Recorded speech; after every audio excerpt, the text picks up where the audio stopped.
Yesterday, I had seen that I had an animal that was looking sick. This morning, she was worse. Yesterday, I noticed that she was standing over at the barn by herself. And so I was like, oh, she looked kind of sick to me. And I took a good look at her and she was breathing real hard. And I was like, well, there ain't any reason for her to be breathing like that. I mean, it's like 60 degrees outside right now. And this morning, when I took a look around, I saw her again, and I know it was her. And she had a lot of stuff coming out of her nose, and she wasn't looking real good. And so I got her caught this morning, and I gave her a shot of Zactran of gomethrimycin. And so she's in the sick pen right now. So when these animals get sick, my protocol for when these animals get sick is get a medication as soon as possible. I give them the best antibiotic that I can get. Zactran, I use Zactran. Zactran really, it's always, pretty much always worked for me. And then I gave her some Therapies. I put Therapies on her, and then I put feed in a bucket. I put a measured amount of feed in a bucket, as well as some of this peanut hay. I got a bale of peanut hay out here right now for these animals. I just put it out there. I said, you know what? I'm just gonna let them have at it. I'm gonna see what happens. And so, well, I'll get more into that here in a little bit. But this animal that got sick, I noticed that she was sick. And when I was running her through the chute, she has two big old ball patches on her back, like someone had ripped cell barn stickers off of her. And I'm also pretty certain that it's a Brangus type animal. So this person that I bought these animals from, these aren't all of these cattle are not his animals. What I'm thinking he did was that he got his animals and then he stuck some sale barn cattle in there too to bolster his numbers, and then he sold them to me. And so I don't really like that he did that. Usually when I catch people lying, it's real bad. I wouldn't be willing to do any sort of real big business with this man, right? Like, I mean, up to this degree, I mean, he may get away with it and it may be fine for him, up to making about $40,000, him getting a $40,000 check and stuff like that. Up to this degree, he may make it. But in terms of me, like, doing bigger business with this man, I wouldn't consider it. Up to this degree, it may be okay, but I did catch him lying this morning, and so I was like, oh, yep, because this animal, the interesting thing about this animal is Lucy. Leave her alone. Hey, Lucy, come here. When I was over there looking at these animals, I was looking at this animal in specific, and I said, you know what, this will look like a Brangus. And I was telling him this animal right here, it looked like a Brahmin influenced animal. And he was saying, oh, no, that's not a Brahmin influenced animal. My animals are all 100% Black Angus, all this, that. And when I took a good look at her this morning while I was giving her a shot, she got two big old ball patches on her back, circular ball patches on her back, like someone had ripped stale barn stickers off of her a couple months ago. And her fur was growing back, and she does look like a Brangus animal to me. I mean, it ain't rocket science, right? The shape of her head and the shape of her body, she looked like a Brangus type animal to me. And so, yep, I did. That did happen this morning. But I gave her a shot of Zactran, and I also gave her a dose of Therapies. I put a measured amount of food in a bucket for her, and so these next 3 days, the big thing that I'm looking out for is animals that are getting sick. That is my big thing right now, is that I need to catch any animal that's getting sick, and I need to get a hold of them very quickly. When these animals are at this size, if they start getting sick, it's very severe. It's not good. They get sick very quickly, and they go downhill very quickly. And so if they start getting sick, it is important that I get on top of that ASAP. But so far, I mean, things are going good. I got this bale of peanut hay out here for them, and I'm making sure that these animals aren't bloating real bad on it or anything like that. And my big reason for putting this peanut hay out here is that this peanut hay, it's about 18% TDN, and it's about 65%, or it's about 18% protein and about 60 to 65% TDN. And so for the smaller animals, granted, I figured that right now that they are going to be essentially limit feeding themselves. And so Like when these animals are put on a ration that is very high in protein and very high in TDN, I limit feed my animals. If the TDN starts hovering around 65 over 70, and if the protein starts hovering depending on the size of the animal, if the protein in the feed starts hovering around an area where it's too high for the animals to eat free choice, I will start limit feeding my animals. But I figured, you know, this is only this is practically their first day here. Yesterday was day 0 because they got here yesterday. So today is like day 1. And these animals, I figured that they're not going to be eating a maximum amount of feed. They're not going to be really comfortable enough to eat until they are completely full. And so I figured these animals, they're going to be limit feeding themselves. And so if the protein is a little bit too high and the TDN is a little bit too high, it doesn't really matter at this point.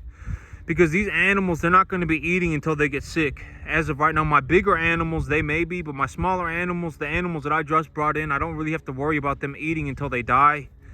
The bigger animals, I'll have to be more worried about. But I am keeping an eye on my bigger animals to make sure that I'm not having any severe bloat issues. But by next week, my bigger animals will be going to market, so it'll be okay. But I still do have about 7 real big black Angus heifers, real big ones. And I also don't want them stuffing their face with an 18% protein, 65% TDN feed, because if they eat too much of it, they may die. I mean, this is a forage-based diet, so there is a lot of fiber in it and stuff like that. So I'm not really too worried, but I am keeping an eye on them. And if my animals start getting sick, I'll have to get a hold of them, and I'll have to get them fixed up. But as of right now, it looks like it's going good. It's real hard for me to tell who is who because I have so many animals. And so this animal right here that got sick, that I gave her a shot this morning, I stuck an ear tag in her ear so that I know that this is the animal that I worked on. And I've been meaning to purchase insecticidal ear tags, but I haven't gotten around to it. And so if I had an insecticidal ear tag, I would have put it in her ear instead of putting this regular ear tag in her ear. But this morning, I gave her a shot of Zactran. I gave her a dose of Therapies, and then I stuck an ear tag in her ear. And she should be okay by about tomorrow. And I'll only let her out if she's eating enough feed. So if an animal gets sick, when I notice that an animal is getting sick, I have to make sure that they're eating at least 2% of their body weight a day. So in dry food. So if this animal, I dosed her at 350. If she's not eating 7 pounds of food a day, I won't let her out of the sick pen. I'll keep her in the sick pen until she's eating a minimum of 7 pounds. I'd really like to see her at about 8 to 9 pounds of feed intake a day.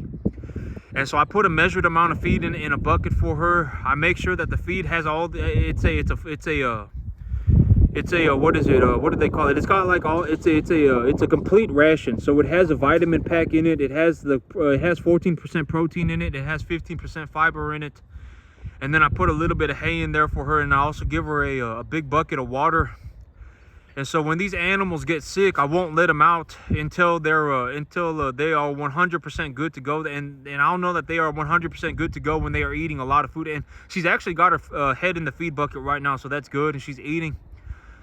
It's real easy to spot a sick animal once you kind of get an idea of what a sick animal looks like. But the best thing to learn is to learn how to spot an animal that is starting to get sick.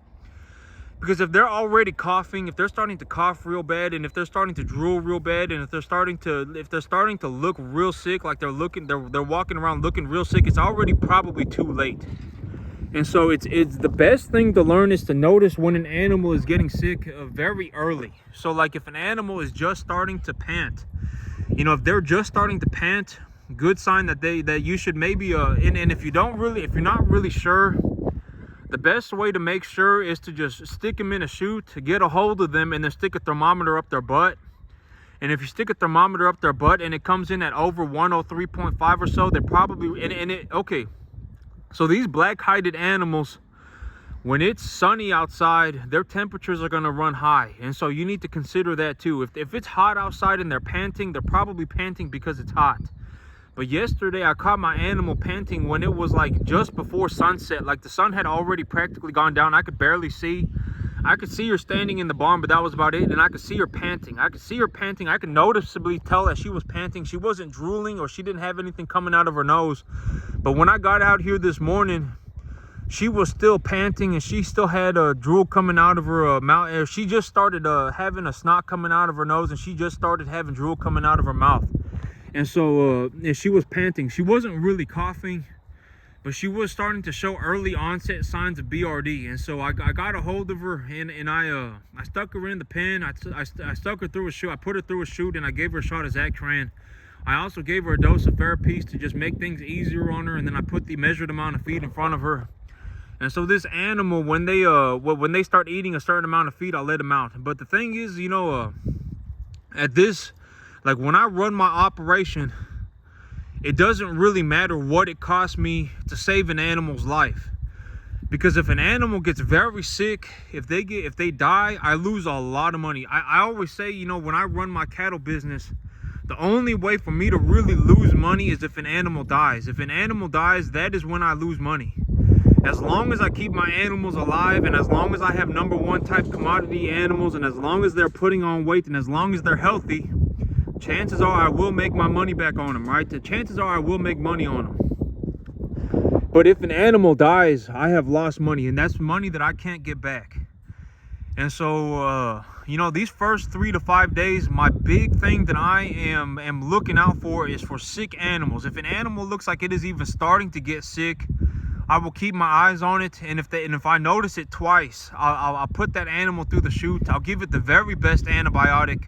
I'll give it a dose of Therapies, and then I'll put a measured amount of feed in front of it, and keep an eye on that animal. And I will only let that animal out if they are eating a measured amount of feed. They have to be eating at least 2% of their body weight a day. If they're not eating 2% of their body weight a day, I'm not gonna let them out. And when I get back inside, I'm going to make sure that I order these insecticidal ear tags, because if I have any animal that gets sick, you know, I'm going to put an ear tag in their ear. I may as well put an insecticidal ear tag in their ear, because I'm going to have to do it anyway. I'm going to have to punch their ear anyway. I'm going to have to punch a hole through their ear anyway, so I may as well put the insecticidal ear tag through their ear. And that'll help me with fly control. But when it gets cold outside and stuff like that, here next week it's going to start getting cold. And this is also a very good reason. Next week, it's supposed to drop to about 40. There's one day next week that it's supposed to drop to about 40, and I need these animals eating feed, and I need them situated. I need them eating a good amount of feed before it gets cold, because if it gets cold and wet and the animals aren't eating well, they're not going to be able to generate enough body heat to keep themselves cool or to keep themselves warm when it's very cold outside. And so I need to get these animals 100% situated by next week. But as of right now, it looks like things are going good. I have been keeping an eye on my animals, and over these next about 5 days or so, my big job is to make sure I keep an eye on my animals, make sure I'm not having any animal that's getting real sick, make sure that the animals are eating. If I see any animals not eating, if I see them panting in a corner when it's 60 degrees outside, anything like that, if I notice anything going wrong, I need to get a hold of them, and I need to get them that shot of antibiotics. And I need to get them fixed up before next week, because next week it'll be too late. Once it starts raining, it'll be real hard for me to get back here. And if it starts getting cold and it's raining and the animals aren't eating properly, they won't have enough body heat to keep themselves from getting sick while it's cold outside and it's miserable outside. So I need to get them situated right now. And that's also one of the big reasons why I put the peanut bale out here, because the cattle, they really like eating it. And the TDN, and at this point in time, they're probably limit feeding themselves. They're probably not going to eat until they're completely full. And if they really like eating it and the TDN levels are at a proper level and the protein levels are somewhat correct, you know, granted that these animals are probably going to be limit feeding themselves, I can let them eat as much of it as they want. But when these animals, when they first get here, the big thing that I need to do, the big thing that I'm focused on, is keeping these animals alive and keeping them from getting sick. Because the only time I ever really lose money in the cattle business is if my animals get sick and if they die. And here's the thing, right? I may have put all of my money, I may have put all of the money that I have, you know, minus a few, maybe a $10,000, $20,000. You know, I may only have about $10,000, $20,000 left over at this point. And I may have put all of my money, practically all of my money. I probably, you know, if I liquidated all of my animals and I got rid of all of the hay and I got rid of all of the corn, if I didn't buy any of that stuff and if I didn't buy the fertilizer for my grass and the seed, etc., I'd probably have made about $75,000 over the last 6 months on just the cattle that I've sold. I probably have made about $70,000. So if I didn't go back into this business and I just sold my animals, the animals that I had in the past, if I sold them and just held on to the money, I'd probably have about $70,000 in my bank account. But there's not really any reason for me to have $70,000 in my bank account. Even with $20,000 in my bank account, there's really not anything that I can buy. And here's the thing, I've reasoned with myself, okay, so this business, right, like this business, running this business at this level, it cost me about I would say about $500 to $750 a month. And, I've been really talking about, I want to buy this F350. I really want to buy this F350. But here's the reason why I'm not buying the F350. Is because if I traded my F150 and I buy an F350 and a brand new F350 and that cost me $500 a month, for $500 a month, I can buy 70 cattle. If I leverage that $500 for cattle instead of a truck, I can buy about 70 head of cattle. And so that's why I'm so hesitant, and that's why I'm telling myself constantly, even though I want the new F350, don't buy the F350. It doesn't matter, right? Like it doesn't matter that I want an F350. At the end of the day, that doesn't matter, right? It doesn't matter, and nobody cares. Like, oh my God, I got an F350. The only person, it would be like, oh man, it'd be cool, I'd be driving an F350. But if I took the same amount of money that it cost me, if that $500 that it cost me to buy that F350, if I traded my F150 in and I paid about $500 a month, I could buy that F350. But if I took that $500 a month and I took it to the bank and took a loan to purchase cattle, I could probably purchase 70 cattle. And so, I would rather have 70 cattle than an F350. And both are, either one is going to cost me $500 a month. But that's why I always say, when I look at my priorities, when I look at my list of priorities and the things that I want to invest in, the things on the very top are cattle and cattle feed. Number 2 is land. And number 3, way on the bottom. Like it's not like an even distance between 1 and 2, right? And it's not an even distance between 2 and 3. 3 is like way on the bottom. The number 3 thing that I will invest in is equipment. And so I told myself, okay, about April of next year, right? March of next year, April of next year, when I have $140,000 in my bank account, if I want to purchase an F350, then I can purchase the F350 then. But don't go and purchase the F350 right now. Don't go and purchase the F350 right now. That would be very stupid. It would be very stupid. I mean, I have an amazing capacity to look at myself and think about what I'm doing and know that when I'm doing, that's one of the big things, right, about me, is that when I look at myself, one of the things that make me very successful is that I have a tremendous capacity to look at myself, think about what I'm thinking, and tell myself if I'm being stupid. And so I've been sitting there and I was like, you know what, and I've been telling myself repeatedly, it is very stupid to buy an F350. It is very stupid to buy an F350. It is very stupid to buy an F350. It doesn't matter that I want an F350. I'm not going to buy it. But next year in March or April, when I have $140,000 in my bank account, if I want to buy an F350 at that point, I'll think about it then. But as of right now, I'm not even going to consider it. Because realistically, $500 a month, it'll buy me 70 cattle. If I took $500 a month and I took that to the bank and I said, give me a loan on this money, and they gave me the loan, they would give me enough money to purchase 70 cattle. And so, that's how, would I rather have 70 cattle or would I rather have an F350?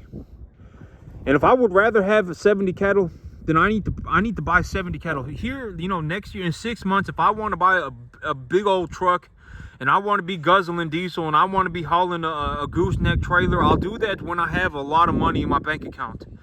But right now, my major focus is these cattle. I need to make sure that the cattle are what make me money. If I ever needed money, if I ever found myself in a situation where I needed cash, even if I didn't have any cash on hand, if I needed cash, I could take my 5 biggest animals, right? I could take my 5 biggest animals and I could liquidate them 7 days a week, and I can get #1 commodity type prices on them. You know, I could probably get about if I had them, if I had animals at about 800 pounds, I could probably come home with an $8,500, $9,000 check, right? And if I really needed cash, I could liquidate my animals and I could turn them into cash any day of the week. So it's not a big deal. You know, as long as I have good investments, it doesn't really matter that I don't have cash, because I can liquidate my cash. And if my investments are appreciating, I'm actually in a better situation than holding cash, because these #1 type commodity animals, they're more than likely, when I wake up tomorrow, they're going to be a #1 type commodity animal.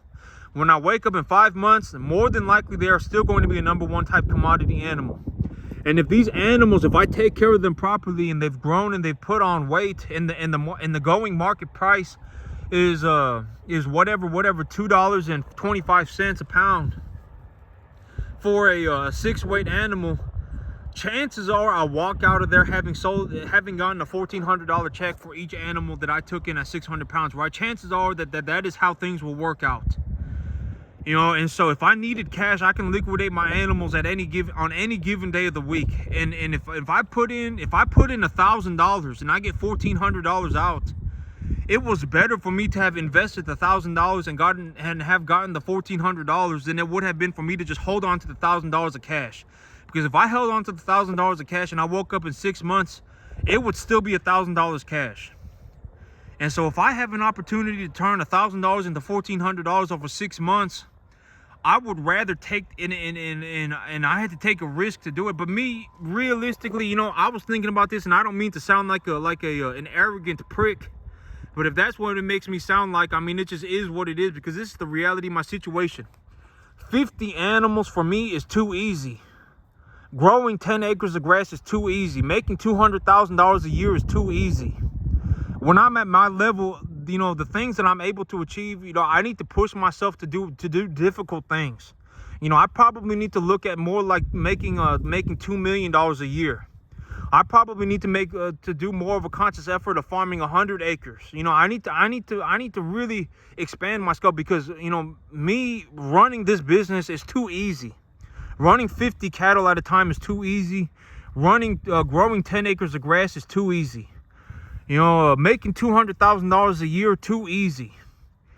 If I really wanted to push myself, I need to push myself to making $2 million a year. I need to push myself to farming 100 acres, right? I need to push myself to running 500 cattle, because realistically, me as an individual, even if I ran 500 cattle, it probably would not be. It would be difficult, but it would not be like impossible. I would say if I were going to challenge myself, me as an individual, you know, I would say that I would probably have to run more like 500 cattle. I would probably have to grow like 100 acres of grass, and I would probably have to push myself towards making $2 million a year.